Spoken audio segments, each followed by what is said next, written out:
Hello students, कैसे हैं आप सब। आई होप सब लोग बढ़िया हो, घर में हो और अपने स्टडी को कंटिन्यू कर रहे हो। और अभी तक हम लोग जो YouTube के माध्यम से अपने चैप्टर नंबर 3 में पढ़ाई कर रहे थे, बात कर रहे थे हम लोग। टोटल 12 लेक्चर आपने देख लिया है और ऑलमोस्ट हमने फीमेल रिप्रोडक्टिव सिस्टम की भी सारी बातें कर ली थी, मेंस्ट्रुअल साइकिल भी पढ़ लिया था। जो हमारा लास्ट सेक्शन है एम्ब्रायोलॉजी से पहले का, इस चैप्टर में जो लास्ट सेक्शन है दैट इज़ पार्चुरेशन, और इसी के बारे में बात करने वाले हैं। ये जो पार्चुरेशन का प्रोसेस है, ये कंप्लीट प्रोसेस टोटल 3 स्टेप में मैं आपको बताऊंगा। कौन कौन से हार्मोन है, कैसे ये पूरा का पूरा प्रोसेस होता है, ये सारी बात हम लोग करने वाले हैं। ये सारी बातें यहाँ पे लिखी हुई है। सारे हार्मोन्स या मेंस्ट्रुअल साइकिल में भी आपने बहुत सारे हार्मोन्स देखे थे, उससे भी रिलेटेड यहाँ पे बहुत सारी बातें हैं। वो सारी बात आज हम लोग करेंगे यहाँ पे। कैसे ये प्रोसेस होता है, कैसे एक वेल डेवलप्ड फीटस मदर के यूटरस से बाहर आता है, कौन कौन से हार्मोन हेल्प करते हैं, ये सारी बात हम लोग करने वाले हैं। तो आते हैं सबसे पहले स्टेप 1 पे।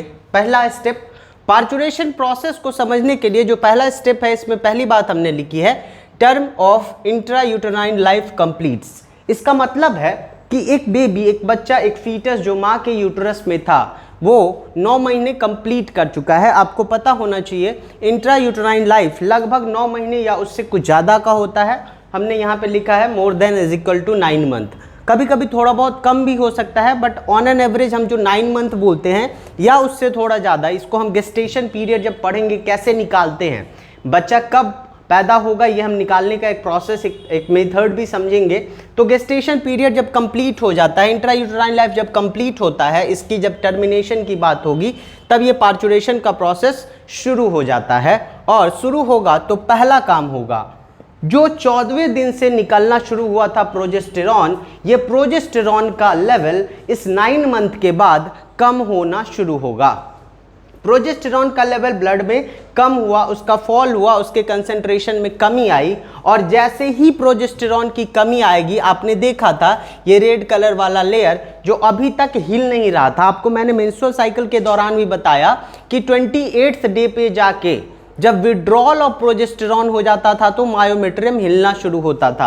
अब यहाँ पे भी कुछ ऐसी बात होगी, 9 मंथ के बाद भी जब प्रोजेस्टेरॉन का लेवल डिक्लाइन करेगा तो मायोमेट्रियम हिलना शुरू कर जाएगा और मायोमेट्रियम की एक्टिविटी बढ़ जाएगी।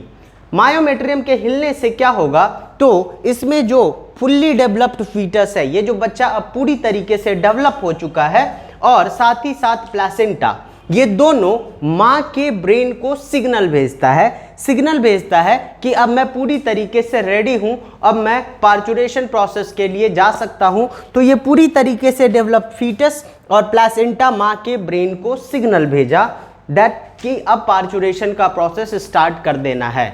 ये सिग्नल भेजने के लिए क्या ज़रूरी था, तो मायोमेट्रियम का लेवल का डिक्लाइन करना, मायोमेट्रियम का हिलना। मायोमेट्रियम के हिलने के लिए क्या जरूरी था, तो ये था प्रोजेस्टेरॉन के लेवल का डिक्लाइन करना। और प्रोजेस्टेरॉन का लेवल डिक्लाइन कब करेगा, जब 9 मंथ कंप्लीट हो जाएगा, यानी इंट्रायूटेराइन लाइफ कंप्लीट हो जाएगी। जैसे ही सिग्नल मिला तो इस माँ ने एक रिफ्लेक्स एक्शन, इस सिग्नल के बदले में एक एक्शन शुरू हुआ है, that is the reflex action. इसको हम बोलते हैं फीटस इजेक्शन रिफ्लेक्स। इसका शुरुआत होता है, इनिशिएशन होता है। फीटस इजेक्शन रिफ्लेक्स एक्शन के आने से जो माँ के ब्रेन का पिट्यूटरी ग्लैंड था, उसके पोस्टीरियर पार्ट से एक हार्मोन निकलता है, जिस हार्मोन का नाम है ऑक्सीटोसिन। अब आपको मैं यहाँ पे एक और बात बताना चाहूँगा कि पोस्टीरियर पिट्यूटरी से सिर्फ 2 हार्मोन निकलते हैं, एक है ऑक्सीटोसिन और दूसरा हार्मोन अगर आपने नाम सुना होगा तो इसका नाम होता है ADH, एंटी डायूरेटिक हार्मोन या वैसोप्रेसिन बोलते हैं। इसके अलावा पिट्यूटरी से जितने भी हार्मोन निकलते हैं वो सारे के सारे हार्मोन एंटीरियर पिट्यूटरी से निकलते हैं। पोस्टीरियर से निकलने के लिए सिर्फ 2 ही हार्मोन है, एक ऑक्सीटोसिन है और दूसरा ADH यानी एंटी डायूरेटिक हार्मोन या वैसोप्रेसिन। तो जैसे ही ऑक्सीटोसिन निकलेगा, ये मायोमेट्रियम, जो मायोमेट्रियम पहले स्टैग्नेंट था, रुका हुआ था, ये यहाँ पे हिलना शुरू कर दिया था धीरे धीरे। अब मायोमेट्रियम की इंटेंसिटी बढ़ेगी, यानी मायोमेट्रियम अब तेजी से हिलना शुरू कर देगा। मायोमेट्रियम की इंटेंसिटी बढ़ेगी और जब मायोमेट्रियम तेजी से हिलना शुरू करेगा तो एक पेन स्टार्ट होता है, जिस पेन को हम बोलते हैं लेबर पेन। लेबर पेन क्यों बोलते हैं, तो आप देखते होंगे जो मजदूर होते हैं वो अपने हिसाब से, उनके जो बॉडी होता है उसके हिसाब से हमेशा ज़्यादा ज़ोर से काम करते हैं। आपने कई जगह पे देखा होगा बेचारा 50-60 किलो का मजदूर और 100-100 केजी का बोरी अपने कंधे पे लाद के और फिर उसको एक जगह से दूसरे जगह ट्रांसफ़र कर देता है। उस दौरान उसे बहुत पेन महसूस होता है। कुछ ऐसा ही सोच के इस पेन को भी नाम रखा गया है लेबर पेन, यानी माँ में एक दर्द इनिशिएट हुआ है और उस पेन को हम नाम दे रहे हैं लेबर पेन। जैसे ही लेबर पेन स्टार्ट होगा वापस से ये प्रोसेस इधर की तरफ आएगा। लेबर पेन के आने से ऑक्सीटोसिन का कंसंट्रेशन और बढ़ेगा। जब ऑक्सीटोसिन का कंसंट्रेशन बढ़ेगा तो मायोमेट्रियम और तेजी से हिलना शुरू कर देगा, और ज़्यादा पेन होगा और ज़्यादा ऑक्सीटोसिन होगा, और एक समय आएगा जब ये बच्चा जो अपने माँ के यूट्रस में जुड़ा हुआ था उसमें बहुत सारी घटनाएं घटेंगी। क्योंकि मायोमेट्रियम हिलना शुरू कर दिया है तो अब क्या होता है, आते हैं स्टेप नंबर 3 पे। जैसे ही मायोमेट्रियम तेजी से हिलना शुरू कर देता है ये प्लेसेंटा डिटैच हो जाता है, यानी ये जो आप पार्ट देख रहे हो दैट इज द प्लेसेंटा। ये जो अटैचमेंट है दैट इज द प्लेसेंटा। ये प्लेसेंटा डिटैच हो जाएगा, यहाँ से उखड़ जाएगा और ये बेबी आउटलेट की तरफ जाना शुरू कर देता है। इसी दौरान एक और हार्मोन निकलता है that is the relaxin hormone. नाम ही है रिलैक्स, रिलैक्सिन। रिलैक्स करता है ये सर्विक्स को, बर्थ कैनाल को डायलेट करने का काम करेगा, उसको फैलाने का काम करेगा, और इस रिलैक्सिन के निकलने से जो सर्विक्स और बर्थ कैनाल हैं वो डायलेट करते हैं। ये रिलैक्सिन निकलता कहाँ से है, तो ये निकलता है ओवरी से और साथ ही साथ प्लेसेंटा से। ये प्लेसेंटा और साथ ही साथ दोनों साइड जो ओवरी था वहाँ से ये हार्मोन निकला और फाइनली ये जो सर्विक्स और बर्थ कैनाल था वो डायलेट कर गया, और फाइनली ये जो बच्चा है ये एक्सपल्सन होगा, ये बाहर की तरफ आना शुरू करेगा और ये एक पोजीशन में आता है जिस पोजीशन का नाम है occipito interior position. Occipital bone होता है, यानी कहने का ये मतलब है इस पोजीशन से कि एक बच्चा जब पैदा होगा तो ऑसिपिटल बोन से ही इस पोजीशन का नाम भी पड़ा है, यानी बच्चे का सबसे पहले सर बाहर आएगा। एक नॉर्मल डिलीवरी जब होती है उसमें डेक्स्ट्रो रिवो रोटेशन हो जाए या बच्चा रोटेट कर जाए वो अलग बातें हैं, लेकिन नॉर्मली बच्चा जब पैदा होगा तो सबसे पहले उसका सर बाहर आता है इंटीरियर फॉर्म में। दैट्स व्हाई इस पोजीशन को हमने नाम दिया है ऑसिपिटो इंटीरियर पोजीशन। और फाइनली बच्चा जब बाहर आ जाएगा तो इसके पीछे पीछे ये प्लेसेंटा भी बाहर आ जाएगा और बच्चा पूरी तरीके से बाहर आ चुका है, यानी पार्चुरेशन का प्रोसेस कंप्लीट हो चुका है।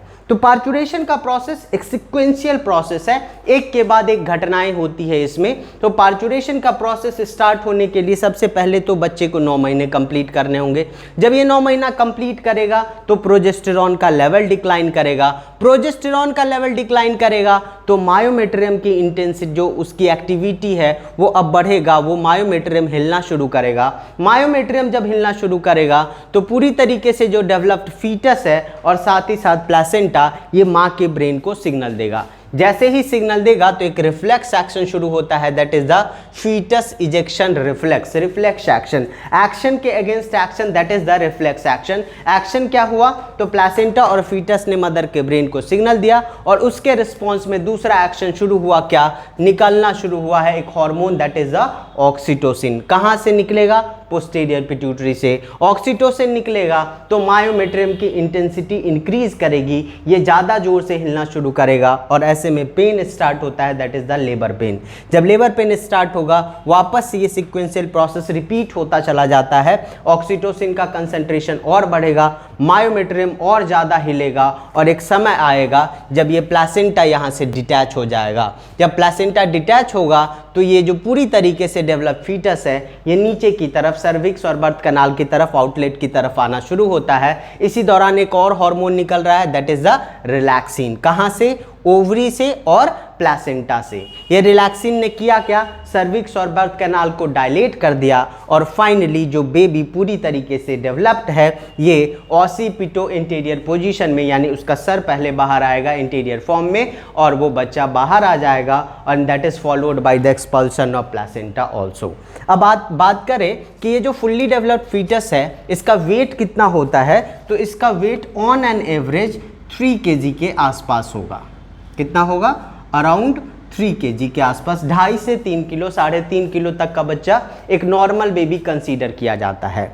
अब बात हो कि अगर बाय द वे ये जो एक हार्मोन निकला था दैट इज ऑक्सीटोसिन, अगर इसकी मात्रा कम हो, किसी फीमेल में अगर ऑक्सीटोसिन सही मात्रा में नहीं निकले तो क्या होगा? ऐसे में गायनेकोलॉजिस्ट एक इंजेक्शन देते हैं। अब ये नहीं निकलना, उसका प्रॉपर अमाउंट नहीं निकलना, ये बहुत सारी बातों पे डिपेंड करता है। जैसे उस बॉडी का, मतलब उस फीमेल का फिजिकल स्टेटस, वो ज़्यादा स्ट्रेस्ड होगी तो भी ये कम निकलेगा, तो बहुत सारी बातों पे ये निर्भर करता है। ऐसी स्थिति में गायनेकोलॉजिस्ट नॉर्मल डिलीवरी के लिए एक इंजेक्शन देते हैं।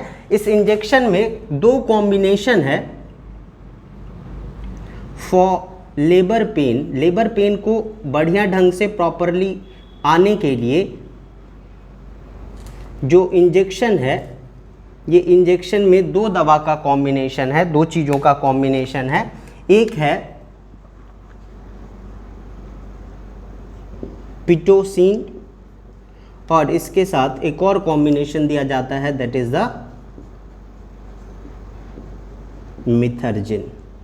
ये दोनों चीज़ का कॉम्बिनेशन लेबर पेन को बढ़ाने के लिए ये दिया जाता है। गायनेकोलॉजिस्ट इसको देते हैं सो दैट नॉर्मल डिलीवरी हो जाए। ये तब देते हैं जब किसी फीमेल में ऑक्सीटोसिन प्रॉपर अमाउंट में नहीं निकलेगा, लेबर पेन प्रॉपर तरीके से नहीं होगा, ऐसी स्थिति में ये इंजेक्शन दिया जाता है so that labour pain initiate हो, प्रॉपरली हो और नॉर्मल डिलीवरी हो जाए। अगर नहीं होता है तो फिर सिजेरियन प्रोसेस लास्टली वही करना पड़ता है, वो प्रोसेस के थ्रू जाते हैं। बट ये नॉर्मल पार्चुरेशन की बात हो रही थी, तो नॉर्मल पार्चुरेशन में हम लोग पिटोसिन और मिथर्जिन का इंजेक्शन देते हैं। इस पिटोसिन की बात करें तो Pitocin is the artificial oxytocin. यह आर्टिफिशियल ऑक्सीटोसिन है जो उस फीमेल में दिया गया है क्योंकि ऑक्सीटोसिन प्रॉपर अमाउंट में नहीं निकल रहा था। सो ये 3 स्टेप में पूरा का पूरा प्रोसेस हो रहा है। पार्चुरेशन का 1 by 1 सिक्वेंशियल प्रोसेस है और ऐसे ही फॉलोड हो जाता है और फाइनली पार्चुरेशन का प्रोसेस कंप्लीट होता है। सो आज का लेक्चर यहीं पे कंप्लीट हो रहा है और हम लोग नेक्स्ट सेक्शन में एम्ब्रायोलॉजी इसका सेकेंड पार्ट कंप्लीट करेंगे। और इससे पहले आपको बता दूं कि आज का सेक्शन जो हमने आज यहाँ पे रोका है, इसमें अब अकॉर्डिंग टू एनसीईआरटी बात करें तो बहुत छोटे छोटे 2-3 टॉपिक्स हैं, उसके बारे में हम लोग बात करेंगे प्रोसीडिंग सेक्शन में। आप बने रहिए, यूट्यूब के थ्रू अपनी स्टडी को कंटिन्यू रखिए। Thank you.